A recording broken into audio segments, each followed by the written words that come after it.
ఆలోచన ఆవిష్కరణగా మారింది. పంటల మీద చేసిన ప్రయోగం ఫలించింది. అందివచ్చిన అవకాశాన్ని సద్వినియోగం చేసుకుని సాగు చేస్తే అన్నదాతకు కష్టాల ఊసే ఉండదు. సాంప్రదాయ పంటలపైనే ఆధారపడకుండా మిశ్రమ పంటలు సాగు విధానం చేపడితే రైతుల అభివృద్ధికి అడుగులు పడతాయి.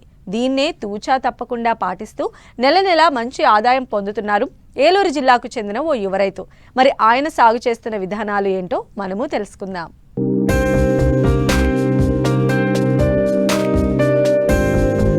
వ్యవసాయం అంటే ఒకే పంట విధానం కాదు, మూస పద్ధతి అంతకన్నా కాదు, అనేక రకాల పంటల మేళవింపు. ఇది అనుభవజ్ఞులు చెప్పే మాట. అందివచ్చిన అవకాశాన్ని సద్వినియోగం చేసుకుని సాగు చేస్తే రైతులకు కష్టాలనేవే ఉండదు.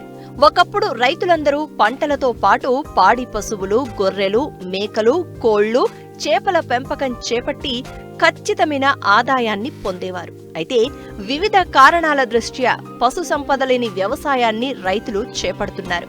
అంతేకాకుండా ఒకే పంటను సాగు చేస్తూ నష్టపోతున్నారు. ప్రస్తుతం వాతావరణ పరిస్థితులు మారాయి. వర్షం అనుకున్న సమయానికి కావలసినంత కురవడం లేదు. కమతాలు కూడా చిన్న చిన్నవిగా అయిపోయి ఆశించిన స్థాయిలో ఆహార భద్రత, ఆదాయం లభించడం లేదు. మారుతున్న కాలానుగుణంగా వ్యవసాయం అనుబంధ రంగాలను ఎంచుకుని కలగలుపుగా వ్యవసాయం చేపట్టాలి. ఇందులో ఒక వ్యవస్థ నుండి లభించే ఉత్పత్తులు, వ్యర్థాలు మరో వ్యవస్థకు వనరులుగా మారి పెట్టుబడులుగా ఉపయోగపడతాయి. ఇది గమనించిన ఏలూరు జిల్లా ఉంగుటూరు మండలం ఎల్లపల్లి గ్రామానికి చెందిన రైతు రాజేంద్ర ప్రసాద్ ఎకరంలో సమీకృత వ్యవసాయం చేపట్టారు.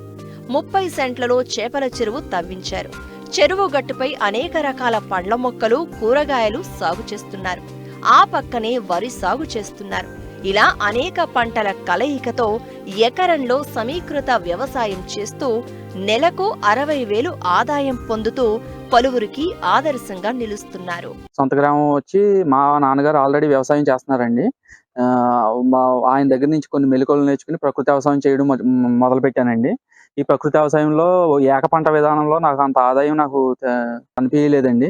అందుకని కొత్త వెరైటీ ఏదో చేయాలనుకున్నప్పుడు మాకు RYSS నుంచి ఫిష్ ప్యాడీ తవ్వుకోమని చెప్పారండి. గవర్నమెంట్ మాకు సబ్సిడీ ఇచ్చిందండి 55,000. అది తవ్వుకున్నాక దాంట్లో 3 రకాలుగా ఉంటుందండి. హార్టికల్చర్, ప్యాడీ, ఫిష్ 3 రకాలుగా మనం పండించుకుంటున్నామండి. ఇంటిగ్రేటెడ్ ఫార్మింగ్ సిస్టమ్ అండి అది. అందులో గట్ల మీదకి వచ్చేసి బొప్పాయి, అరటి పెట్టుకున్నామండి ప్రధాన పంటల కింద. అలాగే వెజిటేబుల్స్ అన్ని రకాలు కూడా కవర్ అయ్యేలాగా పెట్టుకున్నామండి. వీటి వల్ల నాకు ఇంట్లోకి అవుతుంది, ఆదాయం కూడా బాగా వస్తుందండి. ఇంచుమించుగా ఒక 60,000 వస్తుందండి ఓన్లీ వీటి మీదే నాకు. అలాగే ఫిష్ మీద నేను చేప పిల్లలు పెంచుతున్నానండి. పెద్దవి కాకుండా చిన్నవి పెంచుతున్నాను. అంగుళం పిల్ల వేసుకుని 2-3 అంగుళాలు వచ్చే వరకు పెంచుకుని మళ్ళీ తీసేస్తున్నానండి. అలాగే మంత్లీ 40 డేస్కి 50 డేస్కి ఒకసారి నేను చేపలు అనేవి పట్టుకోవడం జరుగుతుందండి. గట్టు మీద వచ్చేసి సుమారుగా 30 నుంచి 40 రకాలు పండిస్తానండి నేను. అంతర పంటల కింద మామూలుగా మన ఇంట్లోకి కావాల్సిన ఫలాలు సీతాఫలం, దానిమ్మ, లక్ష్మణ ఫలం, సపోటా, మామిడి, జామ, అన్నీ మనకి పైనాపిల్, ఇవన్నీ కూడా మన ఇంట్లోకి ఏది కూడా మేము మార్కెట్కి వెళ్ళి కొనుక్కునే పరిస్థితి లేకుండా అన్ని కవర్ అయ్యేలాగా వేసుకున్నానండి గట్ల మీద. ప్రకృతి సిద్ధమైన ఎరువులు వేసుకుంటానే మేము పండించుకుంటున్నానండి. మొక్కలకి చీడపీడలు ఏమైనా పడితే మేము అగ్నాస్త్రం ఇవి కొడతానండి. అలాగే కల్చర్స్ తెచ్చుకున్నానండి. కల్చర్స్ కూడా చాలా బాగా ఉపయోగపడుతున్నాయండి. నేను ఈ పంటలన్నిటికీ కూడా జీవామృతం, ఘనజీవామృతం వాడుకుంటానండి. అలాగే గ్రోత్ ప్రమోటర్స్ కింద చేప బెల్ల ద్రావణం, కోడిగుడ్డు నిమ్మరసం ఇవి వాడతానండి. పుల్లటి మజ్జిగ ఇవి వాడతానండి. కషాయాలు వచ్చేసరికి నేమాశ్రం, అగ్నాశ్రం వాడతానండి. ఇవి ఏంటంటే మనకి తక్కువ ఖర్చులో వస్తున్నాయండి. అలాగే ఎటువంటి అనారోగ్యానికి ఇవి దారి తీయవండి. న్యాచురల్గా చేస్తున్నానండి. దీనివల్ల నాకు ఇంట్లో ఆరోగ్యం బాగుంటుంది.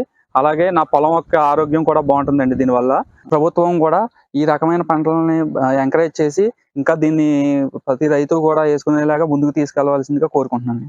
సమీకృత సాగుతో పాటే 20 సెంట్లలో ATM విధానంలో కూరగాయలు సాగు చేస్తున్నారు రైతు. ప్రతి నెల కనీసం 10 నుండి 25,000 ఆదాయం పొందే అవకాశం ఉంది. చిన్న సన్నకారు రైతులకే కాదు, భూమి లేని వ్యవసాయ కార్మికులకు వరం లాంటిది. ATM మోడల్ విధానంలో సాగు చేసిన పలు రకాల కూరగాయలు, ఆకుకూరలు 45 రోజుల నుంచే దిగుబడి రావడం ప్రారంభమవుతుంది. అలాగే నేను ఈ వ్యవసాయం చేస్తూ ఐగరాల్ సంస్థలో ఫార్మర్ సైంటిస్ట్ కోర్స్ కూడా చేస్తున్నానండి. ఈ ఫార్మర్ సైంటిస్ట్ కోర్సు చేయడం కూడా అదృష్టంగా భావిస్తున్నానండి. ఈ ఐగరాల్ సంస్థ Indo German global academy for agro ecology research and learning అండి. ఈ సంస్థ యొక్క ఉద్దేశం ఏంటంటే నేల ఆరోగ్యము, అలాగే గాలి ఆరోగ్యం, మానవుల యొక్క ఆరోగ్యం కూడా బాగుండాలనేది ఈ సంస్థ యొక్క ఉద్దేశం అండి. ప్రతి ఒక్కరు ప్రకృతి వ్యవసాయం చేస్తూ మోడల్స్ అండి, వాళ్ళు మోడల్స్ చెప్తారు. 5 లేయర్ మోడల్ అని, ATM మోడల్ అని, అలాగే ఇంటిగ్రేటెడ్ ఫార్మింగ్ అని ఈ మోడల్స్ మనకు చెప్తారండి. ATM మోడల్ అంటే ఎనీ టైం మనీ అండి. ATM మోడల్ అనేది ఒక 20 సెంట్లలో 12 రకాల కూరగాయలు కవర్ అయ్యేలాగా వేసుకుంటామండి. నేనైతే 20 సెంట్లలోనూ క్యారెట్, బీట్రూట్, ముల్లంగి, వంగ, మిర్చి, టమాటా, స్వీట్ కార్న్ ఇవి వేసుకున్నానండి నేను. వీటిలో కూడా నాకు డైలీ అనేది ఆదాయం వచ్చేలాగా ఉందండి. చాలా బాగుందండి ATM మోడల్ కూడా.